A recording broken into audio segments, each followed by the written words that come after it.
você que está aí desempregado, cansado de vagas comuns e sonha em trabalhar num ambiente realmente desafiador, chegou a oportunidade imperdível, uma vaga no gabinete de Alexandre de Moraes.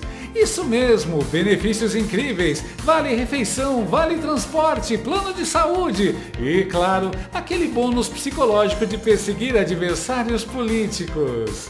Estamos procurando um candidato criativo, sabe, aquele talento especial para inventar provas, forjar justificativas e transformar opinião em crime. Experiência em redes sociais é essencial, afinal você vai passar o dia prendendo gente por postar meme do PT. É fundamental gostar de trabalhar em equipe, de jagunços, capangas e assessores de confiança. Mas atenção, não pode ter disponibilidade para viajar, porque seu visto para os Estados Unidos vai acabar cancelado. E também não pode ter facilidade de comunicação, afinal, o último assistente já está na Itália contando todos os podres para a imprensa. Então não perca tempo, envie já o seu currículo para o nosso RH e se o nosso psicólogo constatar que você é um sociopata sádico sem sentimentos, parabéns, você pode começar amanhã mesmo. Vagas limitadas, aproveite já!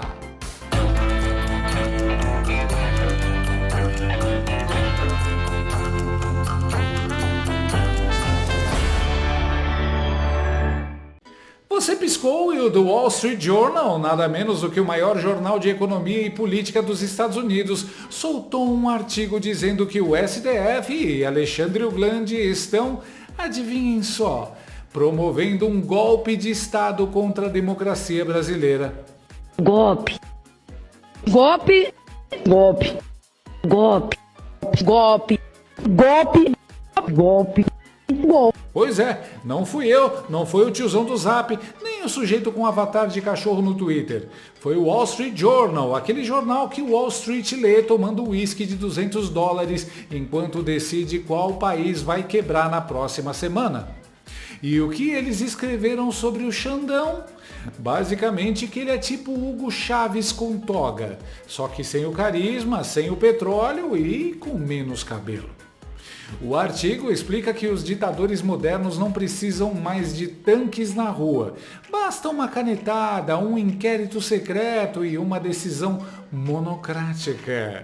É como assistir a um reboot mal feito de Star Wars. Os Sith já não usam sabre de luz, usam despacho eletrônico. Segundo o Wall Street Journal, o caminho da ditadura começou em 2019, quando o STF inventou o inquérito das fake news. Aquele de reality show jurídico em que o Supremo era roteirista, produtor, diretor e ator principal. Só faltava mesmo vender pipoca no intervalo. E quem assumiu o papel de Darth Vader de toga? Alexandre de Moraes, claro. Escolhido sem sorteio, ele virou guardião das redes sociais, prendendo críticos, censurando memes e até criminalizando opinião. No fundo é tipo um Big Brother Brasil, só que com tornozeleira eletrônica como prêmio de consolação. Quando chegou 2022, Xandemar assumiu o TSE e fez cosplay de moderador do Facebook. O tribunal virou um comitê de campanha, censurando candidatos, partidos e até cidadão comum. Só faltou colocar botão de curtir nas decisões. Enquanto isso, a democracia ia sendo tratada como figurante mal pago de novela do SBT. O Wall Street Journal também lembrou da farra do dia 8 de janeiro. Mais de 1.500 presos, alguns até um ano na cadeia esperando julgamento, condenados por infrações menores. A justiça virou o Detran das prisões. Atrasou seu processo? Multa e cana. E enquanto isso, a violência da esquerda é tratada com a mesma compreensão que a professora da escolinha da Xuxa tinha com a criança que jogava bolinha de papel no coleguinha. O artigo ainda cutuca a ferida. Em 2021, o STF anulou as condenações de Lula, confirmadas em 2 instâncias. Resultado? A direita explodiu de indignação. E o que o Supremo fez? Tentou calar os críticos. Mas, como em qualquer série de espionagem ruim da Netflix, alguns influenciadores já estavam fora do país, além do alcance do Nosferatu de toga. Isso sem falar no inquérito das milícias digitais. Nome pomposo para um projeto simples, forçar as Big Techs americanas a censurar conteúdos brasileiros.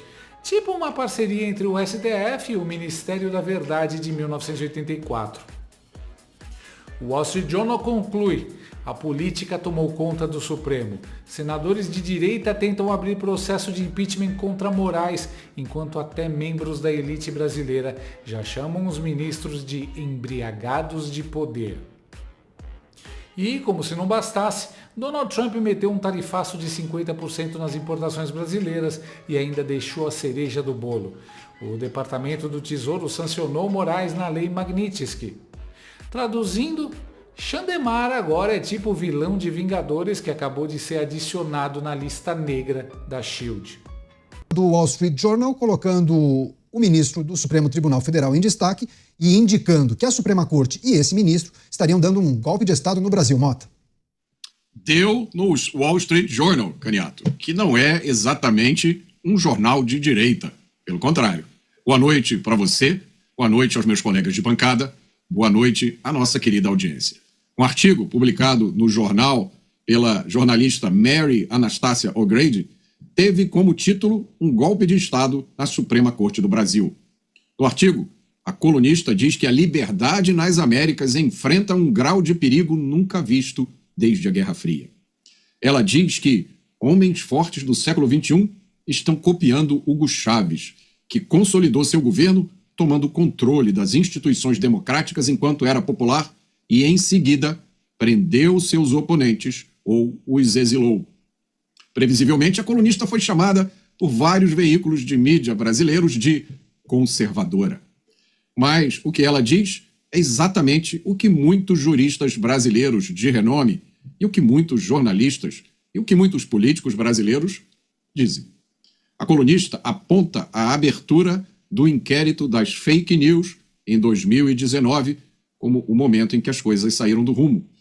Ela diz: o inquérito foi aberto de ofício pelo tribunal, sem a participação do Ministério Público, mas o Ministério Público é a instituição responsável por investigar e denunciar criminalmente no país. Quem diz isso é a Constituição. Depois, continua a colunista, um determinado juiz foi escolhido a dedo para conduzir inquérito, embora a escolha dos juízes deva ser aleatória. Mary Anastasia O'Grady termina dizendo: não importa o que o leitor pense sobre Bolsonaro, é claro que a política tomou conta do tribunal. As elites estão começando a reclamar de juízes embriagados de poder.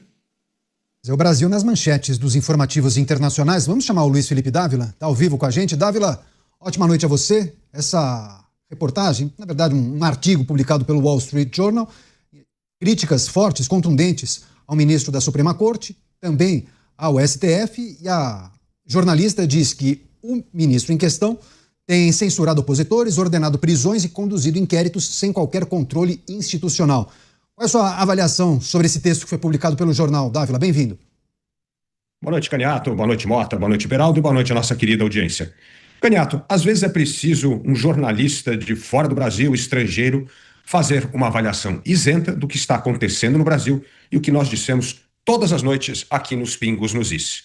Infelizmente, o Supremo Tribunal Federal, há tempos, vem atuando de maneira arbitrária, desrespeitando a Constituição.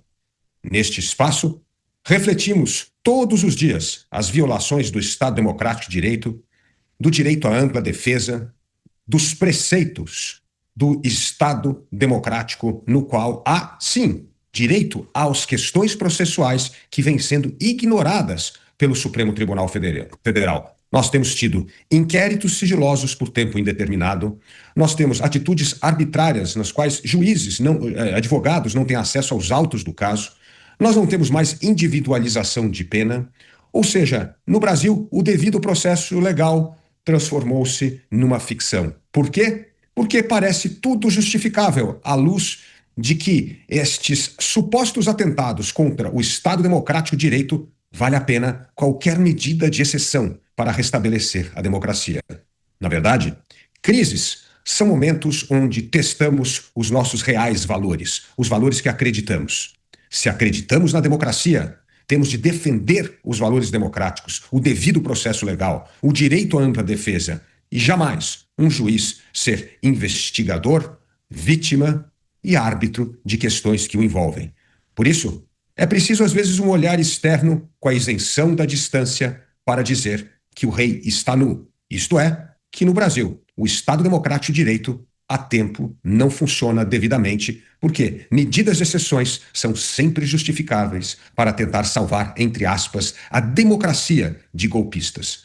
Quem acredita na democracia, acredita nas regras do jogo, e não atua de maneira arbitrária, dizendo ser defensor da democracia. Isto é coisa de governos arbitrários e de tiranos, mas jamais de pessoas que acreditam nas virtudes da liberdade, da democracia e do Estado Democrático de Direito. Mas não para por aí. O gabinete do ministro virou uma temporada de Game of Thrones. Traições, áudios vazados, assessores fugindo e uma equipe desfalcada. Eduardo Tagliaferro e Ayrton Vieira protagonizaram os áudios que sugerem troca de favores para influenciar decisões. Temos um mínimo múltiplo comum na pessoa do ministro, mas eu não tenho como formalmente, se alguém for questionar, vai ficar uma coisa muito descarada, digamos assim, né? Falar, ele tá, assim, ele cismou com isso aí. E como ele tá esses dias sem sessão, sem isso, sem aquilo, ele tá com tempo para ficar, entendeu? Procurando, né? Bom dia, Eduardo, tudo bem? Olha, realmente a coisa está feia, viu? Eu não estou aguentando mais em termos físicos, psicológicos, emocionais. Eu não consigo dormir sossegado, eu não tenho tranquilidade, eu estou perdendo completamente a rigidez mental. Vieira foi afastado sem explicação. Outros juízes pediram para sair e só sobrou um coitado segurando a barra sozinho. Vocês já pararam para pensar na gravidade de um gabinete do Supremo Tribunal Federal estar com vagas em aberto há 9 meses e ninguém querer ocupar? É tipo balada vazia de quinta-feira. O DJ tá lá, o segurança também, mas ninguém quer entrar porque já sabe que vai dar ruim. E olha que isso já é o recado mais claro possível. Não se faz justiça ali faz tempo. Porque, convenhamos, se fosse um lugar sério, a fila de candidatos ia dar voltas no quarteirão. Nos Estados Unidos, trabalhar com um Justice da Suprema Corte é tipo carimbar no currículo o selo Hogwarts de excelência. Abre portas, dá status, vira até caminho para virar um Justice você também. Aqui é como colocar no currículo: trabalhei com o palhaço assassino do It. Ninguém quer. Os bagrinhos, os assessores, já sacaram. O tubarão careca pode até se salvar nadando para longe, mas eles vão virar sashimi nas merecidas vinganças. Por isso está todo mundo pulando fora antes que a frigideira esquente. O isolamento é sintoma claro. O homem virou um leproso institucional. Só a imprensa petista de estimação ainda finge que não percebeu. E esse é o efeito colateral da Lei Magnitsky, que muita gente insiste em ignorar. Mas é igual remédio forte, não tem como fingir que não bateu. Agora pensa comigo, tem que ser muito maluco para aceitar uma vaga nesse gabinete. É como assinar contrato para virar um novo piloto de avião dos Mamonas Assassinas em 1996. Você já sabe como essa história termina. Olha o Tagliaferro. Fez tudo o que o chefe mandou e agora está sendo caçado como traidor. No fundo, o recado é claro. Trabalhou demais para o ditador careca. Uma hora você vira bucha de canhão. E digo mais, isso aí é só o primeiro ato. Quando a PF pessoal do Xandemar largar as armas, acabou o show. Vai ser tipo o filme dos Vingadores. Na hora que os capangas largam as armas e mudam de lado, o vilão fica sozinho, cercado e toma aquele corretivo. É por isso que o Trump devia meter logo a Magnitsky não só no chefão careca, mas também em cada um desses capangas concursados. Porque, convenhamos, se tem spin-off ruim que a gente não precisa assistir, é esse. Tagliaferro, o delator involuntário, agora exilado na Itália, ameaça soltar novos áudios ainda mais explosivos do que os que já saíram. Já venho atuando, não de agora, já venho atuando há um bom tempo, entendeu? Porém, diferente de muitos, eu não fico falando, jogando, não sei o quê, tá? Achei junto com mais uma pessoa, 2 pessoas, que esse aqui era o momento certo, já que já estão vindo as sanções dos Estados Unidos, em cima do STF, em cima de Alexandre de Moraes. Falei, agora nós entramos em um comum acordo. Falei, agora é a hora de a gente começar a ir para cima, tá? O material já está com uma grande emissora internacional em avaliação, deve estar estourando aí por uma semana, acredito, espero que até sexta-feira. Então, já que está tudo já entregue para quem tem que jogar no mundo, falei, agora eu posso falar, porque se algo me acontecer, não vai fazer diferença mais, o material já está entregue. Então, foi esse o motivo pelo qual eu decidi começar a falar, a aparecer, até para o povo ter uma satisfação, né? E ser junto com os Estados Unidos um pouco mais da punhalada no pescoço, ajudar com mais força a forçar alguma mudança no país. Como se fosse pouco, o jornalista português Sérgio Tavares fez um documentário expondo o imperador de toga. Moraes tentou mandar prender o cara no aeroporto de Guarulhos, mas só não conseguiu porque a Embaixada de Portugal entrou em cena. O filme já rodou Portugal, Estados Unidos e agora chega à Europa com aplausos de pé. But also makes a point of humiliating them, as Luis Barroso showed during his participation in a public event in New York, shortly after Lula won the elections. E Tavares, ao ser perguntado se volta ao Brasil, disse que só volta para comemorar a queda do ditador. Cena digna de Casablanca. We'll always have Guarulhos. Sem falar na segunda temporada da Vaza Toga, conversas reveladas por Glenn Greenwald e outros jornalistas mostraram que havia um canal informal entre TSE e STF. Tudo para arrumar justificativa para decisões já tomadas. Alteração de documentos, pedidos de criatividade para forjar provas, infiltração de militantes em grupos privados, espionagem ilegal. Parecia roteiro de Stranger Things, só que sem os efeitos especiais e com muito mais absurdo. Num país normal, Tagliaferro seria tratado como o whistleblower, o denunciante, mas no Brasil virou bandido. Está foragido na Itália, ameaçado de extradição, acusado pela PGR de nada menos que tentativa de abolição violenta do Estado Democrático de Direito. Ou seja, se você denuncia fraude, aqui você é terrorista. É tipo chamar o seu Madruga de assassino porque chamou a bruxa do 71 de véia. A PGR, sob o sósia do Cocada, Paulo Gonet, já decidiu. Tagliaferro mente e ponto final. Sem investigar nada. O roteiro é sempre o mesmo. Qualquer denúncia contra o STF vira ataque à democracia. E quem poderia fazer algo? A Câmara dos Deputados com a CPI do abuso de autoridade. Só que Hugo Mota prefere brincar de avestruz e manter a cabeça na areia. Resumindo, o Brasil hoje é refém de uma autocracia de toga, onde quem denuncia é perseguido, quem censura é aplaudido e quem deveria investigar finge que não viu. O Wall Street Journal já percebeu, os americanos já reagiram, os portugueses já aplaudiram em pé, mas aqui dentro o silêncio reina. É como naquele episódio de South Park, em que todo mundo faz de conta que nada está acontecendo enquanto a cidade pega fogo. This is fine. I'm okay with the events that are unfolding currently. E a pergunta final é: até quando o Brasil vai aceitar viver num reality show jurídico em que o apresentador é também o juiz, o júri e o carrasco? Até quando? Ministro Alexandre de Moraes, ministro Alexandre de Moraes.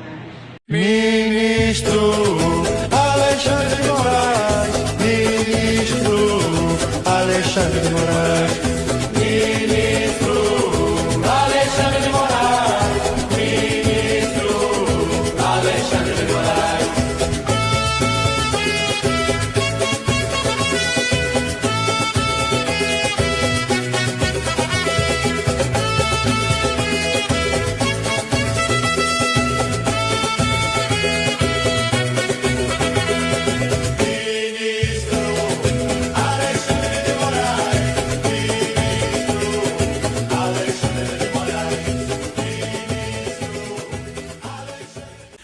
esse vídeo? Então inscreva-se no canal, comente, curta e compartilhe com seus amigos. Não gostou? Compartilhe com seus inimigos. Até o próximo vídeo, se o mundo não acabar antes. Por hoje é só.